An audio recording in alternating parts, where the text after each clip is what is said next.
Kali ini saya mau cerita soal buronan yang bernama Joko Sugiarto Tjandra.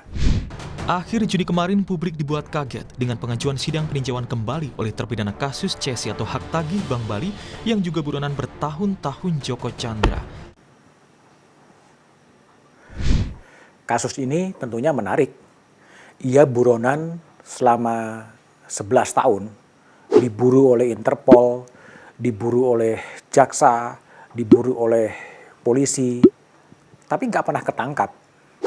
Baru belakangan, kemudian Jaksa Agung Burhanuddin di depan DPR mengatakan bahwa Joko Tjandra sudah berada di Indonesia selama 3 bulan. Keterangan ini tentunya menarik.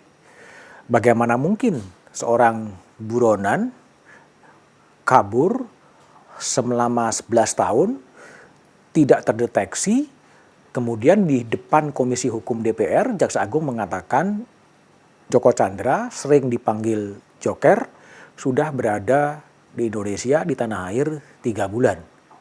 Anehnya, dan ini juga menarik sebetulnya, kolega Jaksa Agung Menteri Hukum dan HAM Yasona Lawli mengatakan tidak ada data pelintasan orang yang bernama Joko Tjandra masuk. Ini juga menarik, karena kejadian seperti ini bukan pertama kalinya terjadi. Dulu ketika Harun Masiku, caleg dari sebuah partai, kabur ke luar negeri, masuk ke Indonesia, juga nggak terdeteksi oleh imigrasi. Nah, tentunya kan ini menjadi menarik. Kenapa bisa tidak terdeteksi? Dan kemudian baru diakui terlambat data itu diterima dalam kasus Harun Masiku. Yang disalahkan vendornya yang membuat server tidak pas sehingga ada delay ketika dilaporkan. Dirjen Imigrasi kemudian dicopot. Itu dalam kasus Harun Masiku. Sekarang dalam kasus Joko Tjandra, ketika penyangkalan terjadi oleh Menteri Hukum dan HAM, yang menarik justru pengacaranya membuka bahwa memang Joko Tjandra datang bahkan ngurus KTP elektronik ke kantor kelurahan di Jakarta Selatan, di dekat rumahnya di Simpruk. Dalam 30 menit KTP itu bisa selesai. Bahkan disambut oleh lurah. Nah, tentunya ini sesuatu yang istimewa. Diperlakukan begitu istimewa, padahal statusnya adalah buronan. Setelah KTP diurus, kemudian pelacakan dari media, Joko Tjandra kemudian datang ke kantor Pengadilan Negeri Jakarta Selatan di Jalan Ampera. Lokasinya tidak jauh dari kantor Kejaksaan Agung di Jalan Hasanuddin. Itu hari Senin.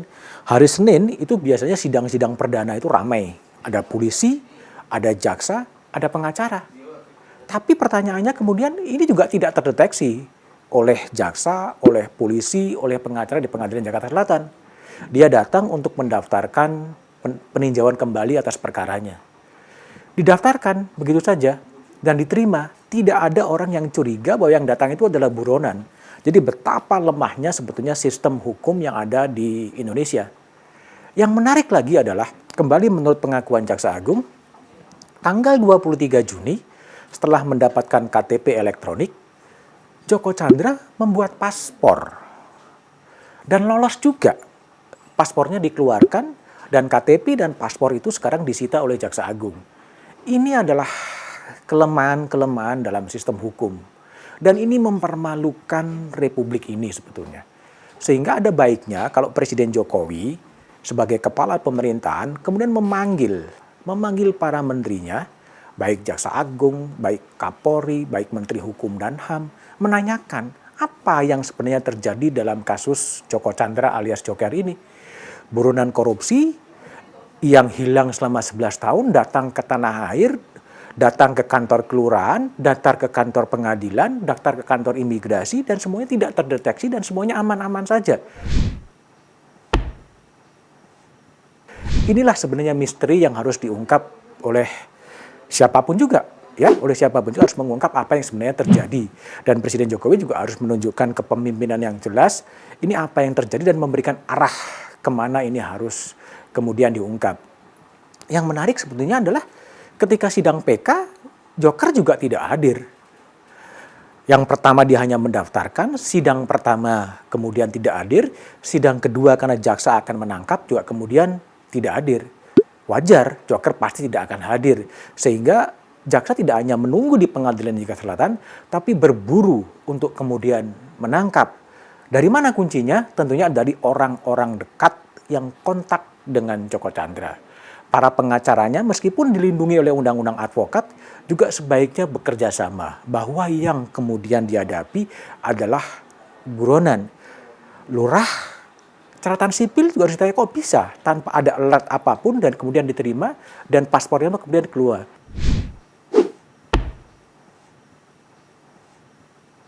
Nah, inilah pertanyaan-pertanyaan publik yang harus segera dijawab. Karena kalau nggak dijawab, ini akan bisa mempengaruhi kepercayaan orang pada sistem hukum yang ada di Indonesia. Sehingga Presiden sebaiknya memanggil para menteri, menanyakan apa yang terjadi dan memberikan arah kemana. Karena kalau tidak, dunia ini seperti yang digambarkan oleh Ahmad Abbar. Dunia panggung sandiwara. Ya, ini adalah ada peran yang nyata, ada peran yang berpura-pura, semuanya hanya sandiwara.